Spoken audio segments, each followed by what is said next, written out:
Welcome truth seekers and freedom lovers. This is Mick here with the Freedom Articles. This is video number 233 on Wednesday, July 9th, 2025.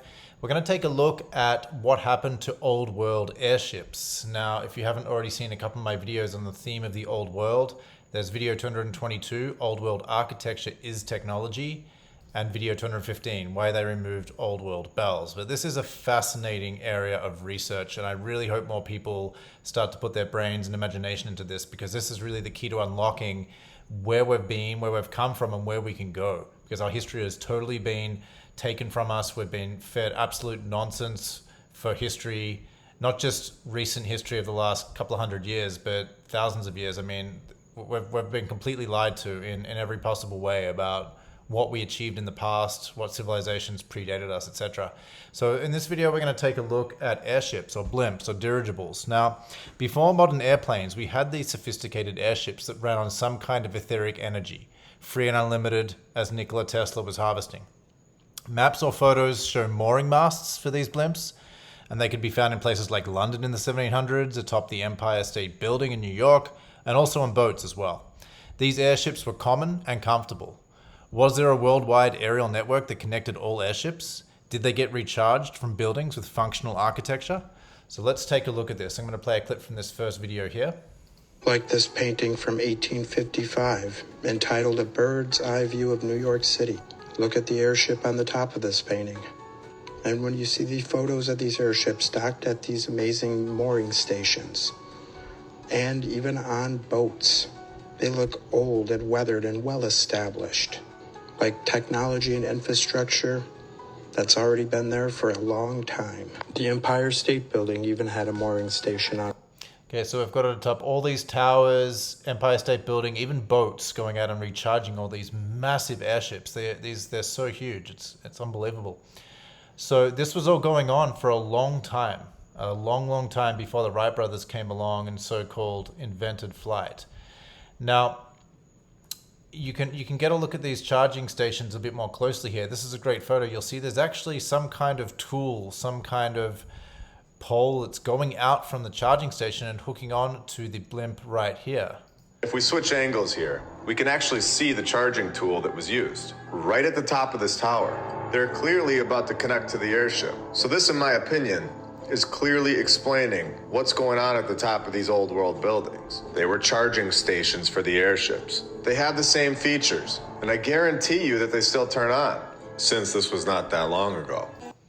So there's a very good chance, and there's a lot of people putting forward the theory in researching this and discovering this, that these spires, these turrets atop these cathedrals and old world buildings were actually harvesting some kind of energy, and they could easily be used to then transfer that energy wirelessly or not, or through some kind of tool into the airships. But what's amazing is just how common these airships were. They've actually been whited out in the old photos before there was Photoshop, because our controllers didn't want us to see how common these ships were. So let's fast forward to this part of the video now.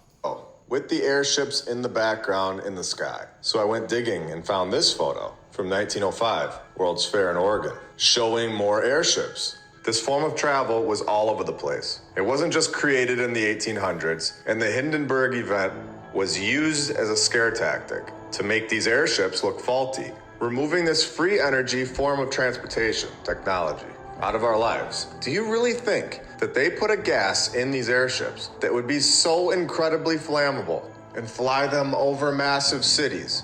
Or does it make more sense that this Hindenburg event was a planned event to get rid of this free form of travel and wipe it from the history books? Here we have a photo of one of these airships sitting in between the two spires of the old world building. You can see that they use these spires to electrically charge these airships. And this was common knowledge. And in the very next photo, it's leaving the port.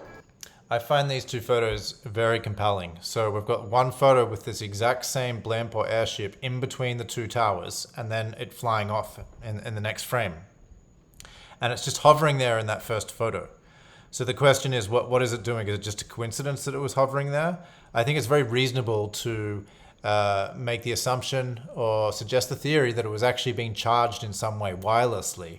And again, if you look at the architecture of these old world buildings, you see they have all the kinds of things that you would expect from some sophisticated circuit. So we've got the more cathedral-like cathode dome part, as well as the turrets. And then we've got the arches, and all of these, if you've looked at my other videos and know anything about this subject in general, these are aspects of actual circuits. They're not just there to look beautiful, although they do look beautiful as well. They're actually functional, and they are able to generate energy in a certain way. Now, coming to this idea of the Hindenburg disaster and helium and hydrogen and the blimps and whatever. So some people say, well, even if you believe that these airships were common before airplanes, they're not as good because they can't go as fast, and plus, they used hydrogen. We all saw what happened with the Hindenburg, right? So with the Hindenburg, it basically was flying from Europe across the Atlantic to the United States, and then at Lakehurst, New Jersey on May 6, 1937, it crashed and went up in flames. There was a huge, all sorts of photos taken of it. But the question is, why did that just happen? Was it made to happen? Because there were a number of people that were suggesting sabotage at the time. And I'm about to play a clip here which shows that there was a plane that was coating the Hindenburg with some kind of aluminium or aluminum coating to make it more flammable. And I think there's every possible conceivable chance that this was actually made to happen deliberately to give hydrogen a bad name, also to give blimps and airships a bad name in general, because they didn't want people using this kind of technology. So that's interesting with the way the helium actually going into the balloon restricted flight. So it didn't allow the balloons to go as far as they did. And the exact detail to why it transferred over to helium, it was because it was flammable. That makes sense. But there's also other stories you could look at and suggest other things. I mean, why weren't all the airships in the past, why did they not set fire if that was the case? I know some of them did, not to the level of... Now take a look at this piece of video. Look at this. This plane is spraying something all over the blimp. The Zeppelin, which I'm going to come on to now, but the Zeppelin 129, or the LZ 129 Hindenburg, which was intentionally painted with a flammable coating. Intentionally painted with the flammable coating. And there was a newspaper article, Sabotage Theory Advanced in German Airship Crash. There are different people. An Australian explorer, Sir Hubert Wilkins, was saying it was sabotage. So more research needs to be done, but this wouldn't surprise me at all.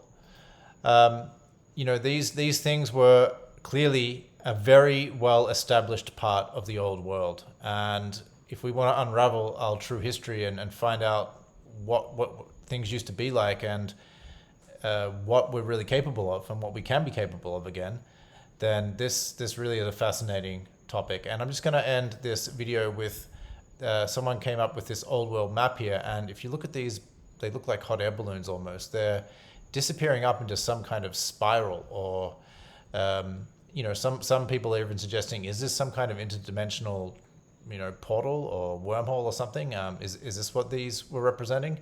Who knows? But there's clearly a whole lot more to know about this topic. And just like the old world bells and the old world buildings, this is incredible. It's really absolutely fascinating, and no amount of conventional, boring, fabricated history can cover this up for me. As always, don't take my word for it, do your own research. Please leave your comments, and all links are placed in the show notes below every time. If you like this video and feel that I've earned it, please like, share, subscribe, and follow. My work is on Rumble, BitChute, Odyssey, and thefreedomarticles.com.